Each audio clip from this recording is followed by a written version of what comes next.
This is going to be a video tutorial on how to change the slide orientation in Google Slides. I will be using a desktop PC for this.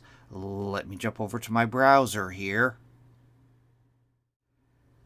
I have my browser open now and I am on Google Slides. To change the orientation of your slides, you want to go up to the top up here, up to the File tab, click on File. Then you want to go down to where it says Page Setup and click on Page Setup.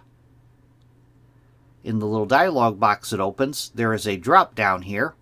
Click on that drop down. You could choose standard 4:3, widescreen 16.9, or widescreen 16.10. Those are all landscape mode. I'm going to click on Custom. And here you could specify your size for your slides. I'm going to go with a portrait mode, and I'm going to do 8.5 by 11.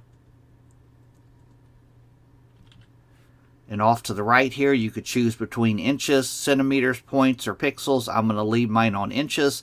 This is the standard size of a sheet of paper, which makes it print friendly. I'm going to go down to the bottom. I'm going to click on Apply. And now I have a portrait mode for all of my slides. That is how to change your slide orientation in Google Slides. Thanks for watching.